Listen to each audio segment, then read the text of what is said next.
Judicial ایکٹیوزم پہ بڑی آپ لوگ آواز اٹھائی، آپ لوگ نے تنقید کی آپ نے کہ جوڈیشری جو ہے وہ اپنے طور پہ ایک اسٹیبلشمنٹ جو ہے وہ بن گئی ہے. ثاقب نثار، آصف سعید کھوسا، عمر عطا بندیال، ان کے دور پہ آپ نے کہا کہ عمران خان کی سہولت کاری کر رہے ہیں، ہمیں جو ہے وہ نقصان پہنچ رہا ہے. لیکن حالیہ تاریخ میں اگر دیکھا جائے تو اس جوڈیشل ایکٹیوزم کی بنیاد آپ کے کزن افتخار چودھری صاحب نے رکھی. جی بالکل، اس میں کوئی شک نہیں ہے. تو اس کی بھی تو کوئی وجوہات ہے نا. ہاں، اور اس وقت پی پی یہ شکایت کرتی تھی کہ ہمارا نقصان ہو رہا ہے. نہیں ٹھیک ہے، پی شکایت کرتی ہماری تو رہی، حکومت کو ہی مفلوج کر دیا. نہیں ٹھیک ہے، لیکن بات یہ ہے کہ آپ کے علم میں ہے نا کہ ان کے ساتھ کیا ہوا تھا، اور اس کے بعد پھر موومنٹ چلی. بالکل. اس موومنٹ کے نتیجے میں جوڈیشل ایکٹیوزم آیا. ہاں، اگر وہ موومنٹ نہ ہوتی، وہ واقعہ نہ ہوتا، تو شاید یہ جوڈیشل ایکٹیوزم بھی نہ آتا. تو چیزیں جو ہیں وہ ان کے پیچھے جو سرکمسٹانسز ہوتے ہیں. تو اس وقت کے جوڈیشل ایکٹیوزم کے بینیفیشری آپ تھے اور نقصان جو ہے وہ پیپلز پارٹی کو تھا، یہ کہنا صحیح ہوگا؟ دیکھیں، اس میں جو ہے وہ یہ کہا جا سکتا ہے. میں یاد دلا دوں ذرا، میمو گیٹ والا انسیڈنٹ تھا، گیلانی صاحب کو گھر بھیج دیا گیا، وہ والا انسیڈنٹ تھا. جی، لیکن گیلانی صاحب کو وہ کہہ رہے تھے کہ لیٹر لکھ دیں، تو لیٹر نہیں لکھنے پہ جو ہے وہ ایک وزیر اعظم کو گھر بھیجوا دیا گیا. لیکن وہ لیٹر اگر لکھ دیتے تو اس لیٹر کے لکھنے سے بھی کچھ نہیں ہونا تھا.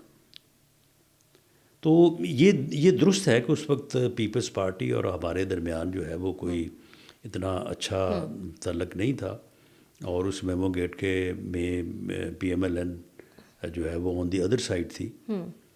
لیکن بہرحال جو جوڈیشل ایکٹیوزم ہے، اگر اس کو ایک پازیٹیو سائڈ پہ جو ہے وہ اس کو زیادہ بہتر انداز سے لے آیا جاتا، وہ موومنٹ نہ شروع کرنا پڑتی جو ہم نے ایک لانگ مارچ آپ کے علم میں ہوگا شروع کیا تھا، جس کے نتیجے میں پھر ان کو بحال کیا گیا تھا. بالکل. تو پھر پیپلز پارٹی تو میرا خیال ہے کہ سب سے زیادہ جو ہے وہ بینیفیشری ان کے قریب ہوتی، کیونکہ آپ کو پتہ ہے کہ اعتزاز احسن صاحب کا تعلق پی ایم ایل این سے نہیں ہے، ان کا تعلق پیپلز پارٹی سے ہے. اور افتخار محمد چودھری صاحب کی موومنٹ میں جو ان کی ذات کے بعد اگر کسی کا کلیدی رول ہے تو وہ بھلے وہ آج ہمارے مخالف ہے، لیکن وہ اعتزاز احسن صاحب کا ہے. صحیح ہے. اب جو 26ویں ترمیم آئی ہے، ذرا دل سے بتائیے گا. وقتی طور پر تو چلے فائدہ ہے، لیکن آپ کو نہیں لگتا کہ ایک میس کریٹ ہو گیا ہے اور اس کو اب ریورس کیسے کیا جائے گا؟ نہیں دیکھیں، جوڈیشری جو ہے، خاص طور پہ سپریم کورٹ جو ہے، وہ تو حکومت کو چلنے نہیں دے رہے تھے.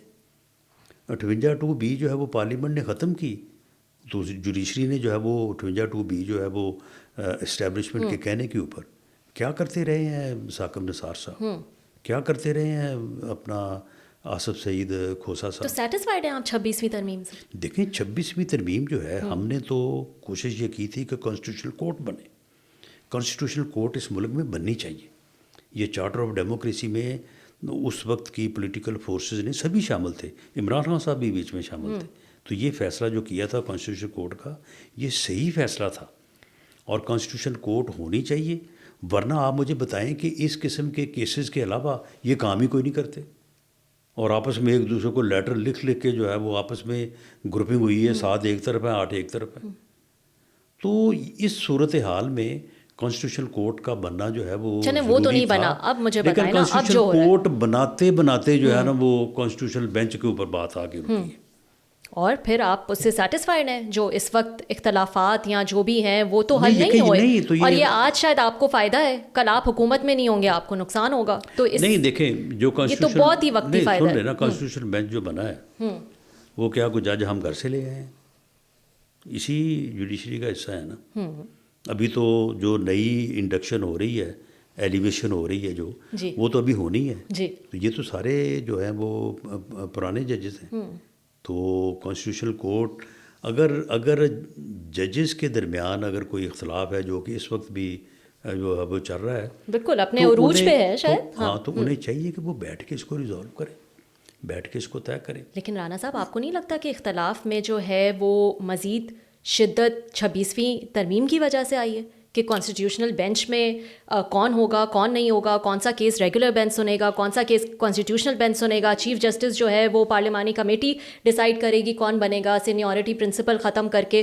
یہ اختلافات میں شدت نہیں دیکھیں 26ویں ترمیم جب آ گئی ہے اس میں باقاعدہ طور پہ یہ بات وضاحت سے درج ہو گئی ہے کہ کون سا کیس کس نے سننا ہے. تو یہ بات کو گورنمنٹ تو ڈیسائیڈ نہیں کرنی, یہ بات تو سپریم کورٹ کی معزز ججز نے ڈیسائیڈ کرنی ہے نا. تو وہ کیوں نہیں بیٹھ کے ڈیسائیڈ کرتے؟ وہ بھی پولیٹیشینز کی طرح جو ہے وہ ایک دوسرے کے خلاف بیان بازی کرتے ہیں, ایک دوسرے کے خلاف لڑتے ہیں, لیٹر لکھتے ہیں, لیٹر جس کو لکھتے ہیں اس کو بعد میں بھیجتے ہیں, پہلے میڈیا کو جاری کر دیتے ہیں. تو یہ چیزیں جو ہیں ان چیزوں کے اوپر بھی آپ کو تبصرہ کرنا چاہیے, آپ کو بات کرنا چاہیے تاکہ وہ تھوڑا سا اپنے معاملات کو جو ہے وہ بہتر انداز سے آگے لے کے بڑھے.